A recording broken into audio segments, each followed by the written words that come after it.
কেন গিয়েছিলেন? নাসিরুদ্দিন পাটোয়ারি বলছিলেন জাস্ট তারা একটা বিনোদনের জন্য গিয়েছিলেন। তো ওই দিনই বিনোদন করতে হবে, কারণ এটা চোখে লেগেছে, এই জন্য সবাই কিন্তু এগুলো বলেছে। এখন একটা দলের শীর্ষস্থানীয় 5 জনকে, যুগ্ম আহ্বায়ক যিনি আছেন খালেদ সাহেবুল্লাহ, উনিও একজন গুরুত্বপূর্ণ ব্যক্তি, তো শীর্ষস্থানীয় 5 জনকেই শোকজ করা, এটা আসলে আমাদের দেশে এর আগে দেখা যায়নি এরকমভাবে। আমি এটাকে অভূতপূর্বই বলবো। এখন অভূতপূর্ব কি ভালো অর্থে কি মন্দ অর্থে, এটা নিয়ে একটু কথা বলবো কয়েক মিনিট। তো এটার অভূতপূর্ব ঘটনা। কিন্তু এই 4 জন যদি দল ছেড়ে চলে যায়, তাহলে দলটাই ঠিক মতো মানে মানুষ চিনবে কিনা সন্দেহ হয়ে যাবে। দল টিকবে, দল ভালো মতো মানুষ চিনবে কিনা সন্দেহ, কারণ এরাই কিন্তু দলের মুখ।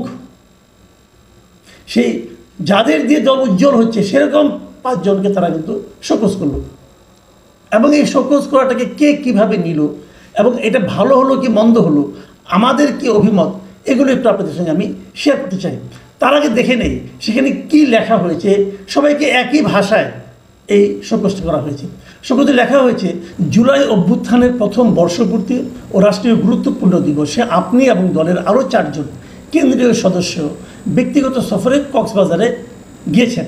এই সফর সংক্রান্ত কোনো তথ্য কিংবা ব্যাখ্যা রাজনৈতিক পর্ষদের কাছে আগে অবগত করা হয়নি। এমন অবস্থায় আপনার এই সিদ্ধান্তের কারণ ও প্রেক্ষাপট সম্পর্কে আগামী 24 ঘন্টার মধ্যে দলের আহ্বায়ক মোহাম্মদ নাহিদ ইসলাম ও সদস্য সচিব আক্তার হোসেনের কাছে সশরীরে উপস্থিত হয়ে লিখিত বক্তব্য ব্যাখ্যা দেওয়ার জন্য আপনাকে অনুরোধ করা যাচ্ছে। সবার কাছে একই চিঠি, এবং সেই চিঠি পাঠিয়েছেন দপ্তর সম্পাদক সালাউদ্দিন সিফাত। ঠিক আছে, এ পর্যন্ত ঠিক আছে। এখন আমি যেটা বলছিলাম, এই ঘটনাটা কি প্রমাণ করে?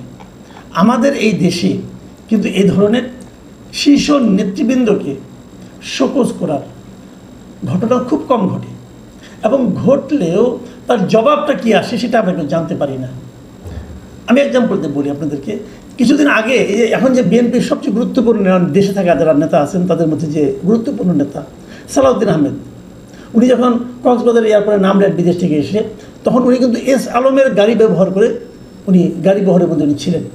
তো উনি কেন এস আলমের গাড়ি ব্যবহার করলেন এই সংক্রান্ত একটা শোকজ, কিন্তু যেহেতু এটা নিয়ে সোশ্যাল মিডিয়ায় লেখালেখি হয়েছে, তখন এটা নিয়ে শোকজ একটা করা হয়েছিল তাকে। তার জবাব উনি কী দিয়েছিলেন আমরা কেউ জানি না। তবে আমরা তখনই বুঝে নিয়েছিলাম যে উনি যে বাপের নেতা, জবাব দিন আর না দিন কেউ কিছু বলবে না, তাই হয়েছে। এটা নিয়ে উচ্চবাচ্য হয়নি। এবং আমার ধারণা এটার জবাব যে খুব একটা গ্রহণযোগ্য জবাব হয় বিশেষ করে সাধারণ মানুষের কাছে, আমার কাছে এখনও তা মনে হয় না। উনি নিয়েছিলেন, এস আলমের গাড়ি নিয়েছিলেন। তো এখন এগুলো তো আমরা জানি, এবং এই জবাবটা পাওয়া যায়নি বলে অনেকে কিন্তু অনেক ধরনের কথা